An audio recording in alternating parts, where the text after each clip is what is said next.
Hey, what's going on, family? This is the Pregame Show Network. I have a surprise for you. Yes, the big boys are back. They are back. We got Uncle Neely. We got Coach Carl Reed from 24/7 Sports. It's been a while. We've all been out talking, but it's like the super friends are back together. Neely, you're back off the couch in Jackson. You're back on the job in Boulder. But we're going to start with our guy, Coach Carl Reed. Coach, how you been, man? Haven't talked to you in a month of Sundays. Man, I've been doing real good, man. I was rapping with Neely the other day, and he's got to send me some of those boots he got that keeps the snow off his toes.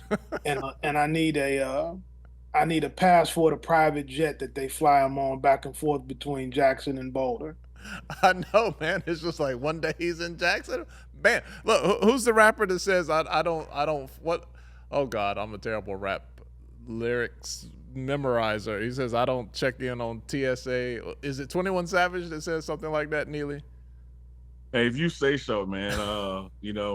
I remember when Jay-Z said he can touch down and take off the same night. The only thing that changed to tell number on the flight. Well, that's you. That is you. That's even better than what I was trying to say. All right, let's get into it, guys. Coach, it's been a while since we talked to you, man. This transfer portal has been popping in and out, and it's the transactional nature of college football. Let everybody know on the Pregame Show Network your thoughts on the comings and goings at Colorado. I think that coach really improved his roster with all the moves that were made. The transfer portal makes people in general very uncomfortable because when you lose kids, people think the sky is falling, but it's what you do to replace those kids and the improvements you need to make in your program, both on the field as players, also culturally in your locker room, getting the wrong guys out and the right guys in. And I think that's from the time he's been there with the very first team we saw in the spring when you had the mass exodus of guys that were placed into the transfer portal. Now you're starting to really see his identity and his team take shape. And I'm really excited about the product they're going to put on the field this fall. And Neely, you've been seeing some of those faces, man. Conditioning is getting underway. What is still early, but what would you say is the vibe? Just first couple of days of conditioning in Boulder. Well, it's high energy, Tolly. We are at the second day, and strength and conditioning is in the books here. Started off with a team meeting where the new players could stand up and introduce themselves. I love the swagger of the new players, the way they got up in front of the team and talked about who they were and what they were here to do.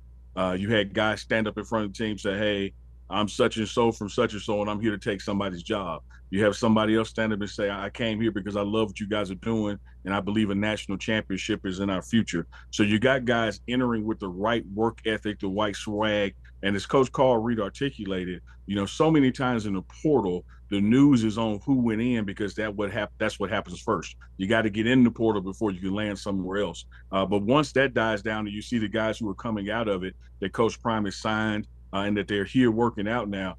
Coach Reed is absolutely right. This team has improved exponentially in depth as well as in talent.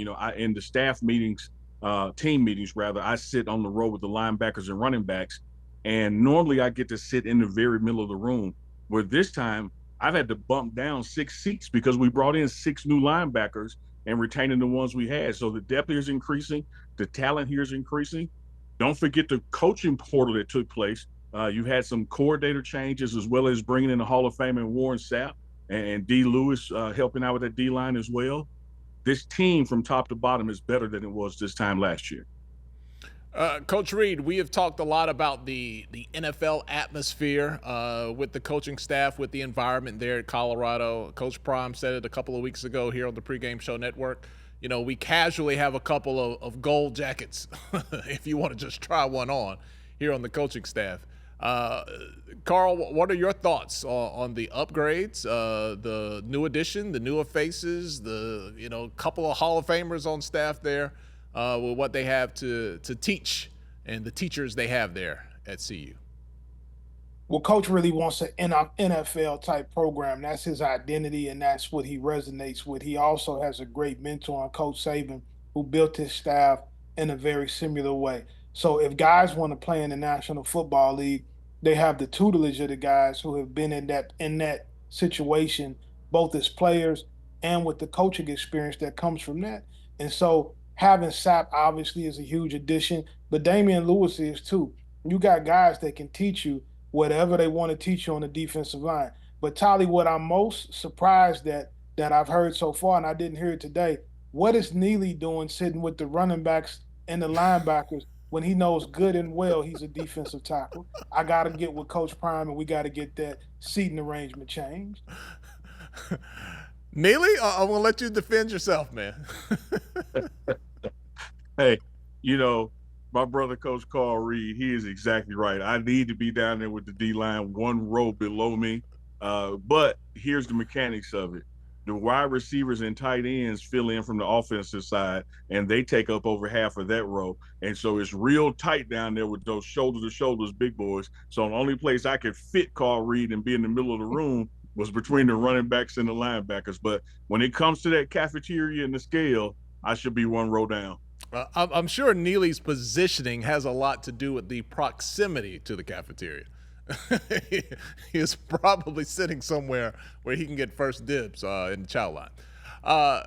Coach, Neely talked about, new guys coming in and saying, hey, I'm glad to be here, but look, I'm here to take some jobs. That sounds a little different than maybe what we heard a year ago. Talk about the culture of any great football team and that friendly competition, if you will, that has to exist. Well, it has to be competition. Typically, when you take over a job, you have to play some guys that you normally wouldn't play because the competition and the depth is not there, which is why you got the job in the first place. Very few people are going to get the opportunity to take over a Cadillac that's fully running and fully ready to go. So when you're in a rebuild process, you have to rebuild, not just with the starters, but with the guys that are going to be tools, guys that are going to be depth guys.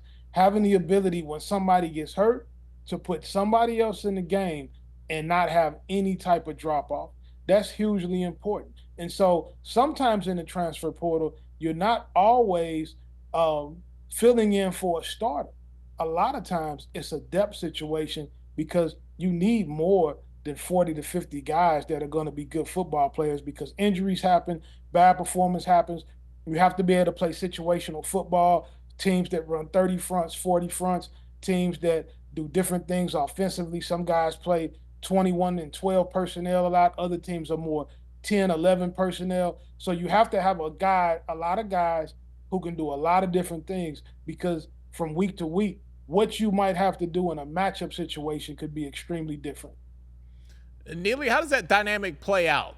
You're with the guys, day in and day out. When you come in, you're a new guy. Maybe you don't know everyone personally like you will later in the season, and you got to come in the door with that edge, but you got to fit in at the same time. Like there's a lot of things at play there. Yeah, Coach Reed touched on it. Culture matters. And a lot of people think of culture along the lines of racial lines, and that's not it at all. Do you have a winner's mentality? What is your work ethic like? Who are you in the locker room when you're off the field, in the building throughout the day? Do you mesh well with the people who are already here? You may be a beast on the field, but if you can't get along with others and do, team things in the building, you can't fit here. And so this program here, Tolly, is built around the NFL culture. You got a guy that's a Hall of Famer running it. You have former head coaches and coordinators on the staff at the NFL, as well as players and scouts that are on the staff. They know what it's supposed to look like.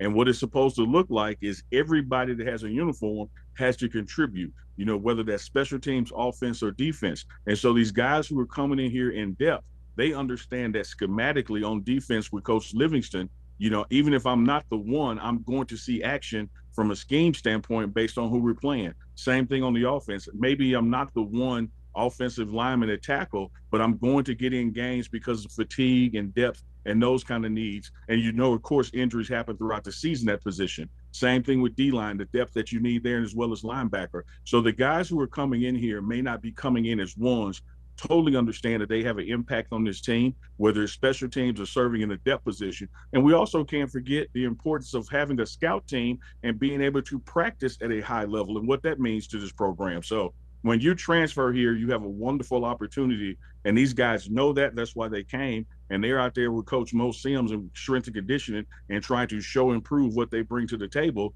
Because in August ball starts, they want to be in a scheme somewhere. They want to be a one.